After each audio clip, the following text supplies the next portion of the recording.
Dans une forêt calme et pleine de vie vivait une petite renarde nommée Luma.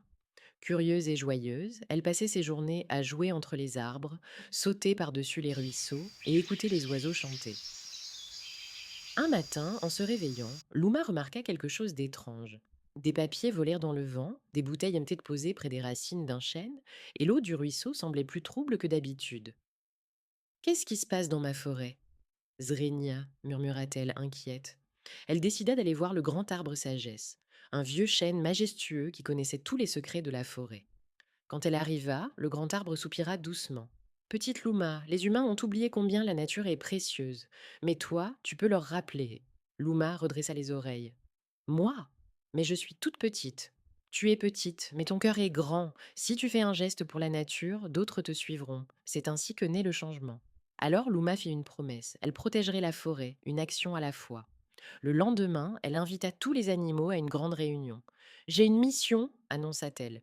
Nous allons nettoyer la forêt, apprendre à recycler, économiser l'eau et planter des arbres. Les écureuils sautèrent de joie, les hérissons tapèrent leurs petites pattes. Même les hiboux hochèrent la tête, sages et silencieux. Ils commencèrent par ramasser les déchets. Luma apprit à trier, le plastique dans le sac bleu, le papier dans le sac jaune et le verre dans le sac vert. Puis, ils construisirent un petit point d'eau avec des pierres et des feuilles pour filtrer naturellement l'eau du ruisseau. Et ensemble, ils plantèrent une clairière entière de jeunes arbres. Chaque fois qu'un enfant venait se promener et voyait les animaux triés ou plantés, il voulait aider. Et à chaque bonne action, une petite lumière scintillante apparaissait dans les arbres. La forêt devenait magique. Un jour, un groupe d'enfants humains vint avec leurs parents. Luma s'approche doucement, un petit garçon s'accroupit à sa hauteur.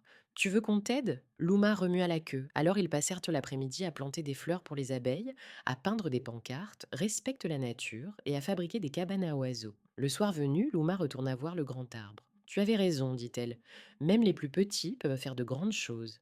Et dans un bruissement doux de feuilles, le grand arbre répondit. Merci, Luma.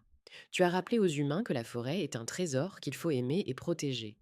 Depuis ce jour, Luma continue de veiller sur la forêt. Et quand tu viens te promener, écoute bien, si tu entends un petit rire dans les feuillages, c'est peut-être Luma qui t'invite à faire, toi aussi, une promesse pour la planète.